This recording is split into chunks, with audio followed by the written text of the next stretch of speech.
Fala galera, vamos reagir a mais um vídeo trazendo aí o pós-jogo do Vasco da Gama e Fluminense. Mais uma vez, absurdamente o Vasco foi operado no jogo, operado, né? Poderia ter marcado dois pênaltis para o Vasco, arbitragem horrorosa, vai dar muito o que falar, né? Passaram a perna de novo no Vasco, né? Quando não é o Vasco que perde muitos gols, é a arbitragem que prejudica. Cara, é absurdo o que vem acontecendo com o Vasco. Não é de hoje, isso é de muito tempo. Galera, já deixa aí o seu comentário o que vocês acharam desse jogo do Vasco. Por outro lado, Vasco muito bem defensivamente, né? Consistente, é um time que vai brigar no Campeonato Brasileiro. Já demonstrou nesse jogo contra o Fluminense e no jogo contra o Flamengo que não vai estar para brincadeira, né, galera? Vamos lá ver o que a imprensa tem a falar desse jogaço de bola. A gente não tem árbitro na mesa, mas vamos hoje falar das rodadas dos estaduais, porque obviamente a arbitragem vai consumir, infelizmente, muito das discussões. Mas como a gente ainda vai falar muito, eu te diria o seguinte, estou vendo um monte de gente falar que o jogo foi uma porcaria, que foi horrível, que eu não achei. O primeiro tempo, achei um bom primeiro tempo. O segundo tempo, o Vasco volta, tem aquelas duas chances imediatamente ali no primeiro minuto do segundo tempo. Depois o Fluminense passa a ser superior ao Vasco e depois das expulsões acho que o Vasco volta a ser melhor. Então, para dar um destaque, para mim, o destaque é o fato de que, a exemplo do que aconteceu aqui em São Paulo, no clássico do qual também falaremos, o time pior, o time menos pronto, o time num contexto inferior ao seu adversário, conseguiu ser muito competitivo. A gente pode discutir agora as questões de arbitragem e tudo mais, mas eu acho que foi muito legal a rodada do ponto de vista da competitividade, tanto para o Santos como para o Vasco, independentemente do resultado, acho que foi algo muito legal de ver, porque hoje são times em contextos diferentes daqueles que os seus adversários de hoje atravessam. Tudo bem, Léo? Tudo bem, Paulo? Boa noite aos companheiros, boa noite também ao fã do esportes. Gostei mais do clássico do Maracanã do que do clássico do Morumbi, né? Do qual a gente vai falar um pouquinho também mais tarde.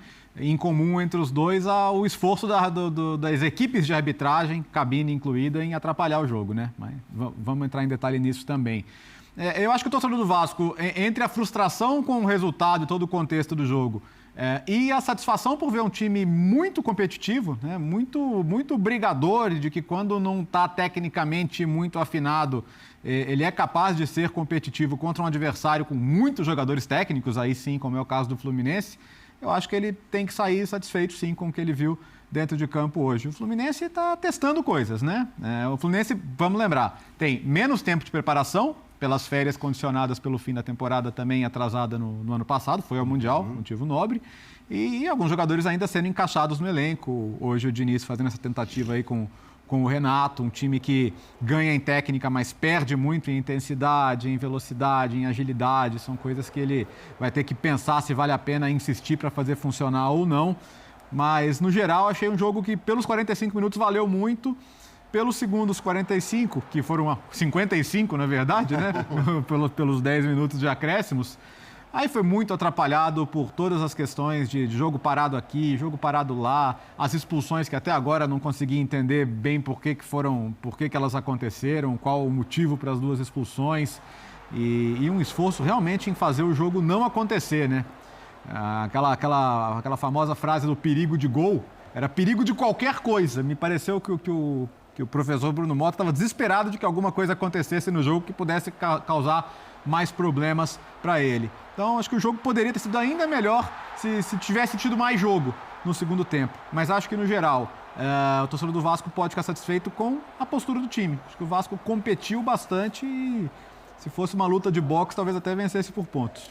E lembrando, né, Vitor Birner, que o Fluminense, apesar desse menor tempo de preparação, condicionado pela participação no Mundial, no final do ano passado, terá já uma decisão importante, a Recopa Sul-Americana, transmissão exclusiva dos canais ESPN e Star Plus, a partir da próxima quinta-feira, em jogos de ida e volta. Bem-vindo. Obrigado, Paulo. Boa noite a você, Jean, Léo, professor Calçade, aos fãs e às fãs do esporte. Eu acho que os resultados de ambos os clássicos estão diretamente ligados a erros de arbitragem, ambos. A gente pode falar aqui de resultado, a gente pode falar aqui de desempenho. O Diniz, o Léo já falou um pouco sobre isso, testou hoje o Renato e o Ganso juntos. E óbvio que o jogo de hoje está muito longe de servir para a gente ter uma conclusão do que é melhor para o time na temporada. Porque se dependesse do jogo de hoje, os jogadores não jogariam mais juntos, não atuariam mais juntos, porque não funcionou. O Léo já falou um pouco sobre a perda de intensidade, ganhou mais possibilidades técnicas, mas esse aumento de técnica individual não gerou um aumento de quantidade de chances de gol, de imposição com a bola, Ao contrário, o Vasco perdia a bola, o Fluminense perdia a bola, tinha dificuldade de marcar, e o Vasco no contra-ataque, com algumas sacadas muito boas do Ramon Dias, como por exemplo puxando o Verratti um pouco mais para trás e jogando com o David adiantado, porque você batia a velocidade contra os zagueiros do Fluminense, conseguiu as melhores chances. Numa delas, inclusive, para mim a arbitragem errou. Tem um lance de impedimento, a gente vai falar muito sobre isso ainda no linha de passe. A imagem que a gente tem, para mim, não convence de que houve impedimento. Acho até o contrário, mas vamos falar disso depois. E acho também que tem uma questão que é essencial. A ideia de jogo do Vasco, com algumas variações de quem vai atuar mais adiantado, se o Verratti vem para trás ou não, é uma ideia muito mais simples. O que o Diniz quer fazer é muito mais complexo, demora mais tempo, e aí fica a dúvida se ele vai continuar tentando na Recopa ou se ele vai fazer alguma coisa que o time está mais acostumado. Boa noite, Xará. Olá, Andrade. Olá, companheiros.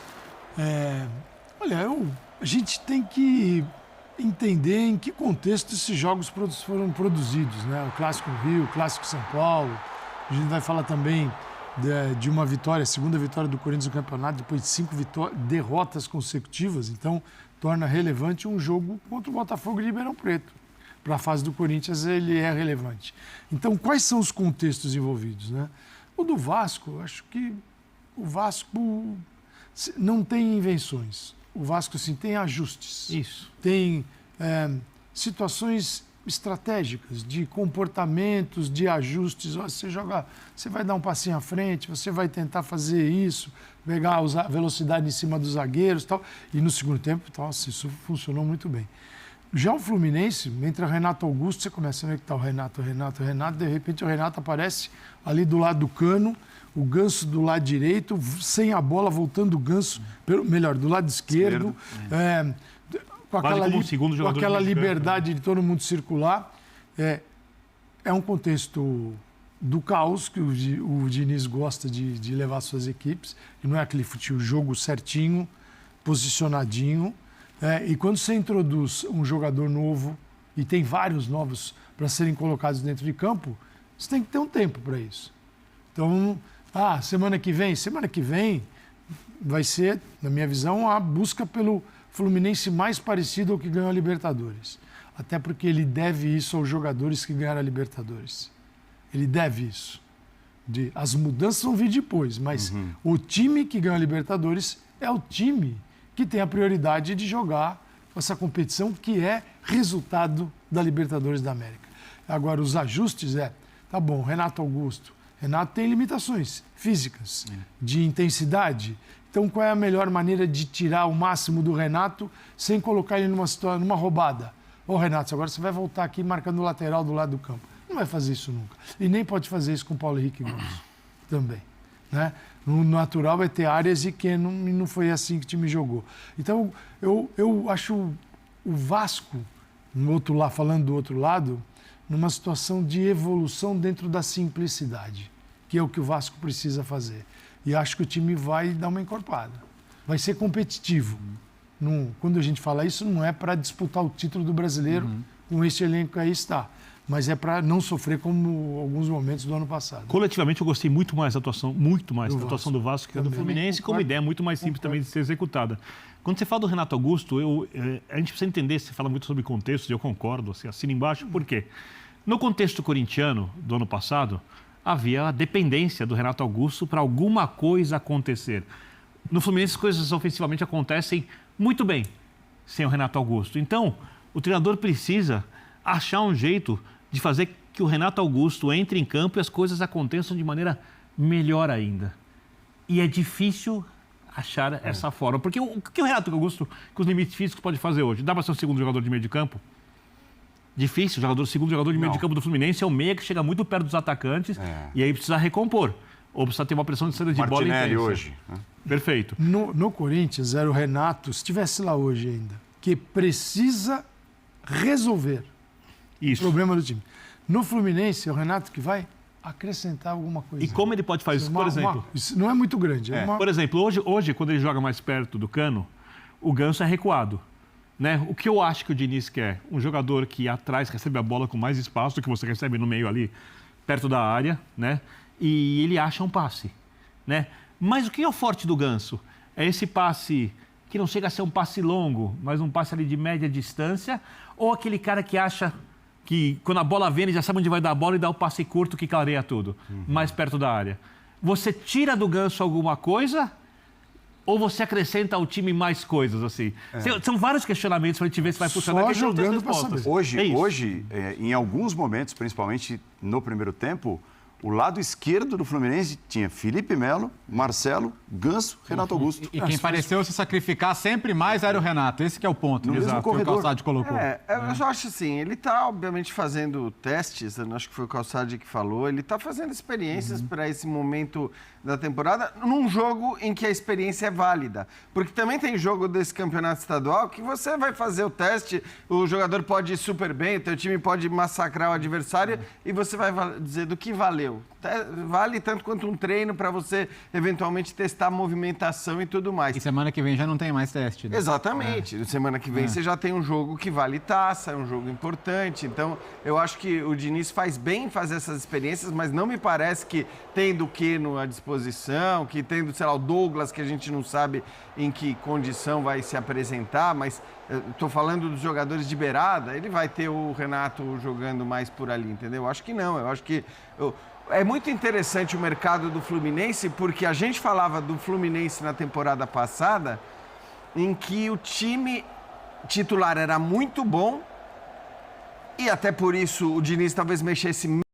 Bom, pessoal, como falou muito pouco do Vasco, eu vou esperar sair a fala mais refinada falando da arbitragem para a gente postar aí um vídeo mais refinado, né? Falando mesmo do Vasco e sobre essa sacanagem que aconteceu nesse jogo. Para mim, o Vasco foi muito prejudicado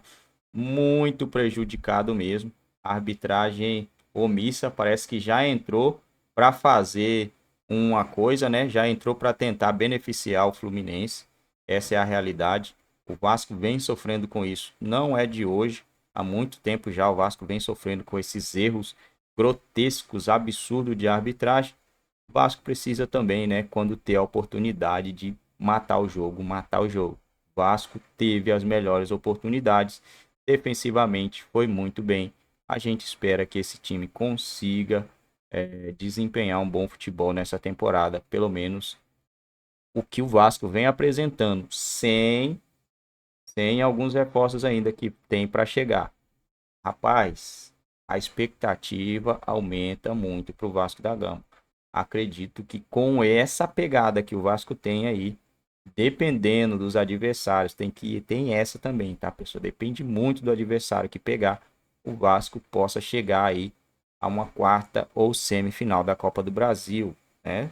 Quem sabe até ser campeão, galera. Quem sabe até ser campeão, porque se ele conseguir uma consistência defensiva dessa, ele vai dar trabalho. E Copa do Brasil é diferente, né? O time vê que não tá conseguindo fazer gol em casa, ele vai acabar se expondo e aí numa dessa o Vasco pode se aproveitar disso e sair até com uma vitóriazinha aí de 1-0 fora de casa. E em casa só administrar o placar, que o adversário vai para cima e aí o Vasco vai lá, aproveita uma oportunidade aqui, outra ali e acaba matando o jogo, né? Uma pena o Vasco não estar em nenhuma competição mata-mata, muito por mais um roubo, mais uma safadeza da arbitragem, que se o Vasco vence aquele jogo com o Palmeiras, não precisava nem ser outro. Vamos pegar aquele lá que foi o escândalo maior que eu já vi em questão de VAR aí. O gol do Vasco contra o Palmeiras, aquele gol lá, para mim era 3 pontos. O Palmeiras não iria fazer aquele gol que ele fez caso o Vasco tivesse abrido o placar, né? Então, aquele gol lá, para mim, seria a vitória do Vasco. Mais 3 pontos garantiria o Vasco na Sul-Americana. Mas, infelizmente, não deu. Já já eu trago mais um corte aí para vocês.